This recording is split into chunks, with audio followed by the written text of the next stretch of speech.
नमस्कार साथियों, trade to earn YouTube channel में आपका स्वागत है। चलिए हम एक इम्पोर्टेंट टॉपिक के ऊपर डिस्कस करते हैं, जो है मार्केट में जो गिरावट आ रही है इसकी क्या वजह है। आज भी आप देखेंगे कि बैंक निफ्टी ऑलमोस्ट 1043 पॉइंट गिरा है। मार्केट ने 46,580 से 45,015 तक का रास्ता तय किया है। देखिए, अगर मैं इसको इंट्राडे लेवल पे देखूं तो जब से मार्केट ओपन हुई, मार्केट गैप अप ओपन हुई और उसके बाद मार्केट गिरती ही चली गई पूरा दिन। तो इस तरह की मार्केट में पैनिक आ जाता है और इतना गैप अप ओपन होने के बाद सबने ये सोचा होगा कि मार्केट ऊपर जाएगी, लेकिन मार्केट में डाउन ट्रेंड बना रहा।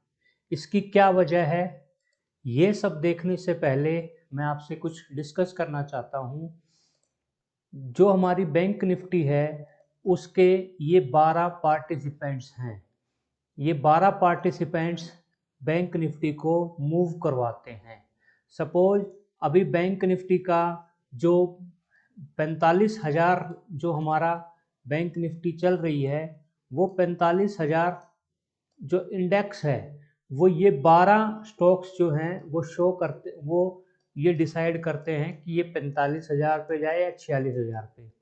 आसान भाषा में बोले तो इन 12 स्टॉक्स की मूवमेंट या इन 12 स्टॉक्स के प्राइस में जो चेंज होता है वो हमारे बैंक निफ्टी को बढ़ा सकता है या बैंक निफ्टी को गिरा सकता है। इसमें सबसे पहला है HDFC बैंक, जो कि 29% वेटेज रखता है बैंक निफ्टी में। और दूसरा है ICICI बैंक, जो कि 22% वेटेज रखता है। तो मोर देन 50% ये दो बैंक जो हैं बैंक निफ्टी के अंदर वेटेज रखते हैं। आसान भाषा में देखें तो अगर हम सिर्फ इन दो बैंक्स की मूवमेंट पे ही ध्यान रख लें, तो हम 50% मूवमेंट को हम कंट्रोल कर सकते हैं। अब मार्केट गिर क्यों रहा है? इसकी वजह है एक्सिस बैंक। देखिए, आज एक्सिस बैंक का मैं आपको चार्ट दिखाता हूँ, डेली चार्ट दिखाता हूँ आपको। एक्सिस बैंक का डेली चार्ट देखें तो हमें यह नज़र आएगा कि एक्सिस बैंक शुरुआत से ही कमज़ोर है। एक्सिस बैंक में हमें पहले एक गैप डाउन मिला। गैप डाउन मिलने के बाद वो कैंडल भी अच्छी खासी रेड कैंडल थी, अच्छा खासा हमें गैप डाउन मिला। उसके बाद लगातार मार्केट डाउन जाती जा रही है। ये हमने एक लेवल बताया था 1460 का, और मैंने बोला था कि अगर इसको सपोर्ट लेना है तो यहाँ लेके ऊपर जाएगा, लेकिन अगर इसको ब्रेक कर दिया है तो अब हो सकता है कि और नीचे जाता रहे। अभी बैंक निफ्टी, अभी HDFC बैंक में इन्वेस्ट करने का अभी आप मत सोचिएगा। मैं आपको इन्फॉर्म कर दूंगा वीडियो के ज़रिए कि कब वो समय आएगा। देखिए, MACD अभी भी नेगेटिव टेरिटरी में, RSI अभी भी नेगेटिव टेरिटरी में, EMAs अभी भी नेगेटिव टेरिटरी में। तो कैसे ये स्टॉक ऊपर चला जाएगा? कुछ लोगों को ये भ्रम होता है कि हम यहाँ अभी सस्ता मिल रहा है, 1680 वाला 1420 चल रहा है, तो अभी हम यहाँ से बाय कर लेते हैं और स्टॉक ऊपर चला जाएगा। कुछ तो वजह होगी ना भाई कि 1680 से ये स्टॉक 1420 आ गया, तो अब क्या ये और नीचे नहीं जा सकता? अभी इसमें क्या हो सकता है, अभी सपोज एक आध दिन ये यहाँ पे रहे और फिर नीचे गिर जाए, कुछ भी हो सकता है स्टॉक में। तो हम ये सोच के बाय ना करें कि भाई अब ये स्टॉक सस्ता हो गया है तो हम बाय कर लेते हैं। चलिए, इसी का हम वीकली टाइम फ्रेम पे देख लेते हैं।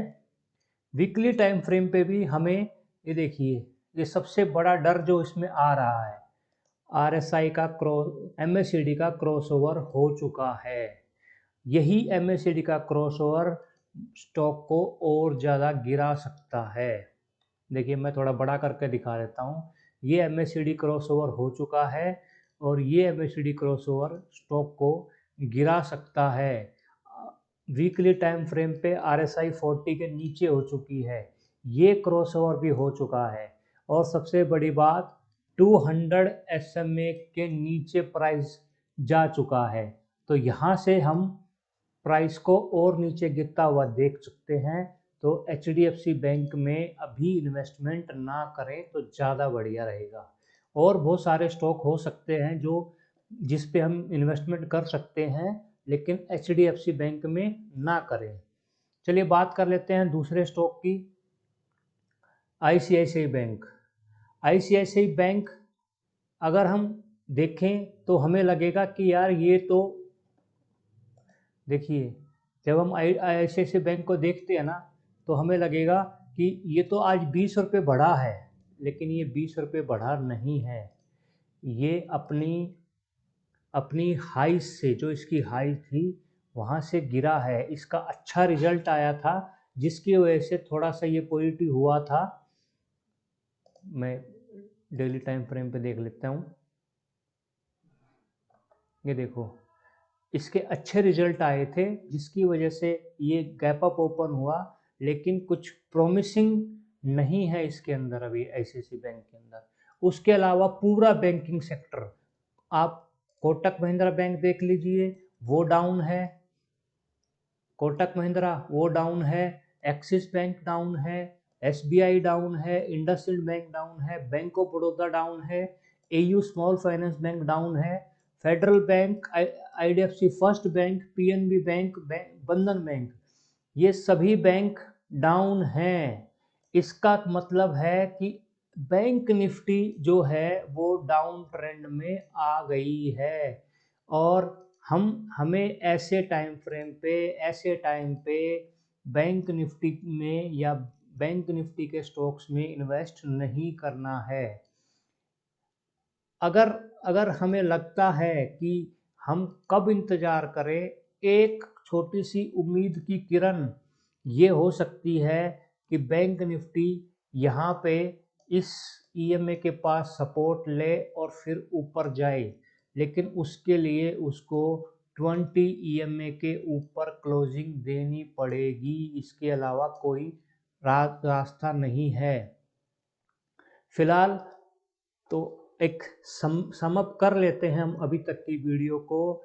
Axis bank, Kotak bank, SBI bank, IndusInd bank, सभी बैंक डाउन हैं।